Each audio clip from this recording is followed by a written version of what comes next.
What's up, you guys? It's Geselle here, and we are getting ready to go to work. I haven't worked in 10 days, and tonight I was supposed to work at 8 p.m., but they asked me to go in at 6 p.m. So right now it's 4:30. I am just finishing up getting ready, gonna pack my lunch, eat a snack, drive to work, and get this day started.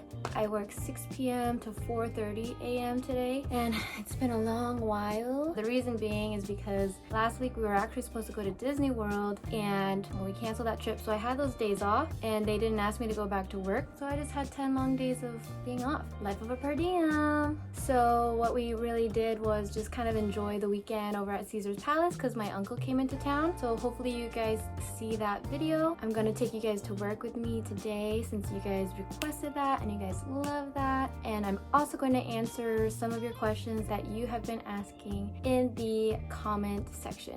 Go ahead and sit back, relax, grab your snack. We're gonna be snacking all night long, and we'll see you in the rest of the video. Stay tuned.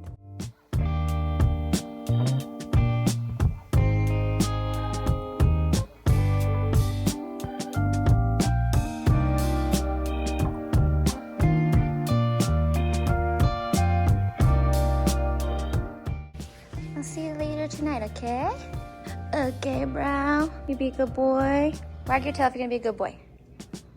Okay, or itch your ear. That means the same thing, right? Right? We made it to work on time. It's 5:50. Gotta wear your masks. So what's gonna happen is, when we go inside, they're gonna check our temperature. They have the little temperature thing that scans your forehead. It's really hot outside. It's 107 degrees. Ah, so hot. I'm wearing long sleeve because on graveyards, it gets really, really cold at night. Super cold.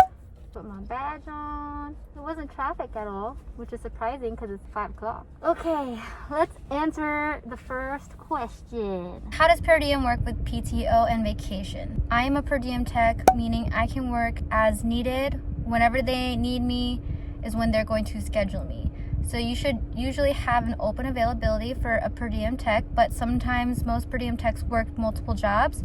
So you would just let your job know, like, hey, I can work these days, but I cannot work these days. For example, the month of September, I could be like, hey, I want to work the first 2 weeks because I'm available, but then the last week I am not available on Friday, Saturday, Sunday because I'm going on vacation. Really, per diem just makes it so that you are able to take control of your schedule, let them know when you can work and when you can't work. I mean, that's pretty much it. It's as needed. So we are here to fill in the shifts that they need us to fill. So if like one of the full-timer techs needs to go on vacation for a week, they usually take one of us per diems and put us on their shift because full-timers work a set schedule. Life of a per diem though. As you can see, I worked like a couple shifts 2 weeks ago. Then I had 10 days off because I was supposed to go to Disney World. But then, you know, they could have asked me to come to work if they really wanted.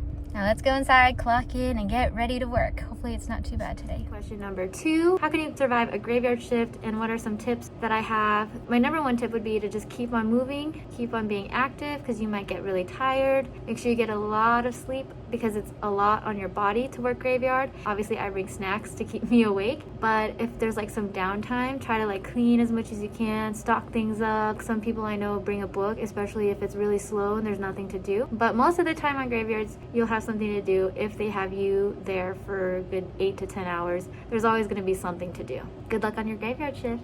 Next question. As a per diem, do you have to work weekends as well? So kind of like going back to the first question, you can tell them when and when you cannot work. Some places are going to tell you, as far as your contract goes as a per diem tech, you have to work at least one weekend, or you have to work at least one Sunday or one Saturday. So it kind of depends where you're working, what the terms are when you first get hired. So make sure if you have any reason why you can't work on the weekends, then you let them know. At outpatient places, it's a little bit different because some places aren't even open on Sundays and Saturdays, so all your shifts at an outpatient place will be like Monday through Friday. There are some outpatient places that are open on Saturdays, so definitely ask the place of work that you're going to apply for to see what their terms are when it comes to being per diem or full-time. I'm going to head over to the pediatric ER because they ordered a neck ultrasound because of swelling. This is a very common exam that we do in children. So we'll see you in a bit.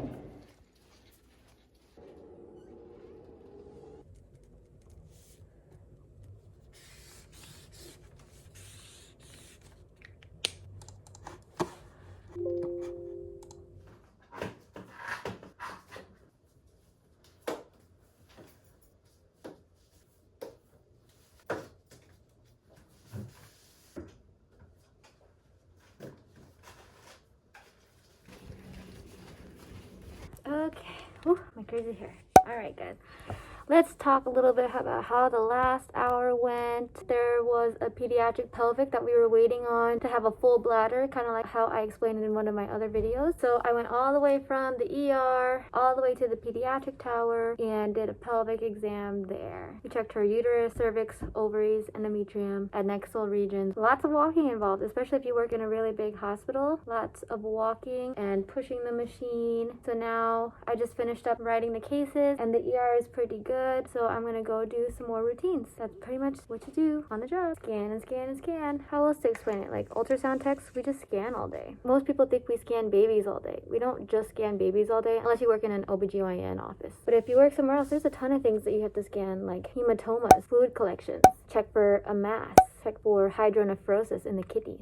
There's a lot of things that we can see with ultrasound. So it's pretty cool. I love it. Every day is different. And being a general tech, like, it's not boring. You're just scanning all different types of things, seeing all different kinds of people from all over the world too. I mean, you know, I live in Vegas. We see a lot of people who travel here and just kind of have to stop by the hospital. You don't come to Vegas thinking you're going to visit the hospital, but sometimes it happens. We're going to go scan some more, but in the meantime, I'm going to answer another question. How to approach patients when they ask you what's going on. So if you didn't know already, ultrasound technologists do not diagnose the patient. We don't tell you exactly what's happening. The doctor is the one that does that. We are the ones that take the diagnostic images and we write a report. On that report, basically it says what we found on that patient. A lot of times patients are going to ask you, hey, what's going on? What do you know? What are you looking at? Do you know what you're looking at? This is where communication skills comes in handy and bedside manners, because you have to be nice to the patient. You have to be kind. You have to explain to them, hey, I'm not a doctor. I apologize, but I can't let you know anything about this exam. The radiologist and the ordering doctor are the ones who are going to let you know what's going on. There's really not much that can be said. And sometimes you're going to have patients who are going to argue, fight with you. You have to do your best. Stand your ground and let them know, like, hey, I'm sorry. My job is to get the best pictures for you, to get quality images for the doctor so they can help you out and let you know what exactly is going on. Make sure you apologize to them, because I know patients can be hard-headed. I mean, we're all human. We're all hard-headed, and they already don't want to be here. They already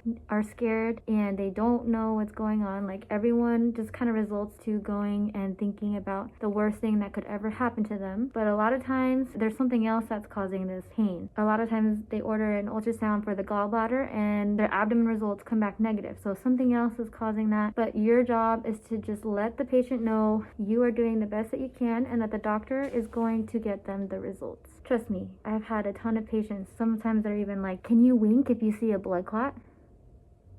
You just got to do your best. Communication skills comes in handy. So yeah, do your best. Always make sure you don't tell them the results or what you see, because if something falls back on you, they will call you out and say, hey, this tech said this, or hey, I was told this. And that can pretty much risk your job. We do not diagnose. We just describe, write a paperwork, send it to the doctor, and the doctor is the one that diagnoses. If you want to diagnose, you should go on and become a radiologist or a PA or a nurse practitioner. That's my advice right there. We are back in the peds ER.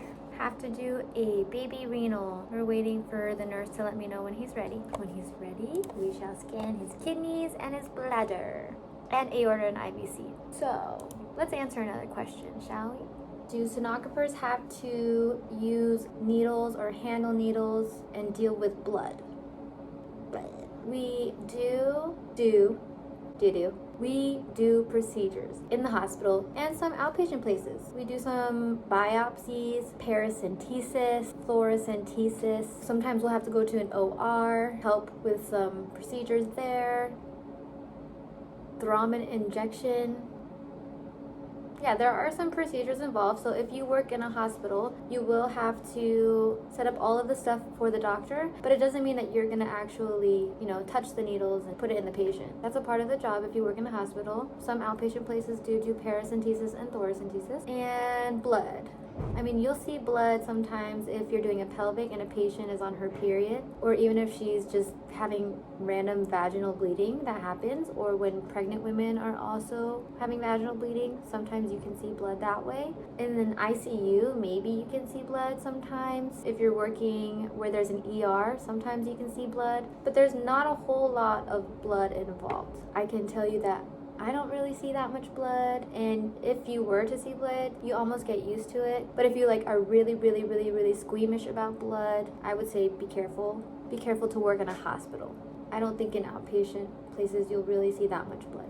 We do see needles, we do see blood, just depends where you work. It's all situational. But just know that it is a part of the medical field, and in the medical field, you never know what you'll see.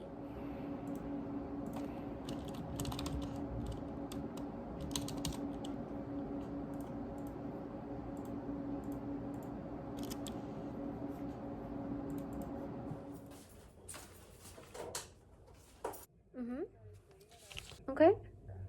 Did you need it done ASAP? Thank you. Bye.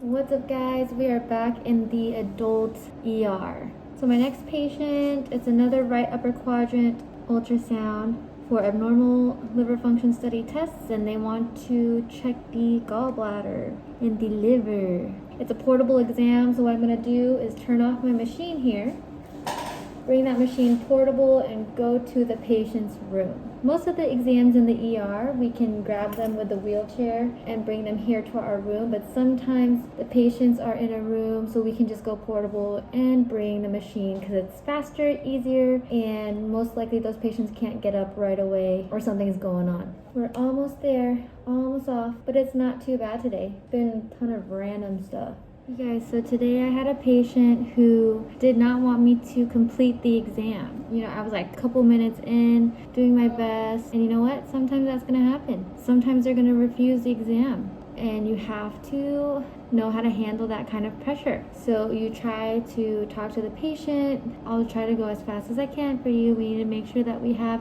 this exam done for you so we can figure out what's going on. We need this exam for the doctor. You know, do your best to talk to the patient. They're already scared. But when it comes to the point where they really don't want it and they keep saying they don't want it, there's got to be a time where you just need to listen to the patient and understand that they just don't want this done. You tried. The least you can do is say that you tried. Not everyone's gonna want to have an ultrasound done. I'm about to go do a pregnancy limited for vaginal bleeding. We shall see what happens in the last leg of the race today.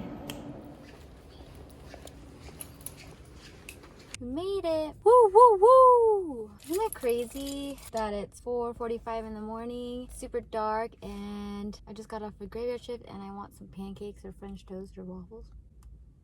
Why do I have cravings like this? Anyway, hope you guys enjoyed the video. Go ahead and smash that like button. Apparently everyone says smash that like button, so I need to figure out how else to say please push that like button gently, because that'll greatly help this channel out. And don't forget to subscribe for more videos. I'm so happy to welcome you all to the family. Family, for real. So many of you guys have messaged me, and it just warms my heart to know that I can connect with you guys on a deeper level. I love making new friends. I love meeting you guys. So don't hesitate to add me on Instagram, and we'll get through life together. Okay, maybe I should go to sleep now. I gotta make it home first, okay? I'm gonna be about 20 minutes till I get home. Until the next video, stay safe, be kind, and we'll see you on the next one. Bye.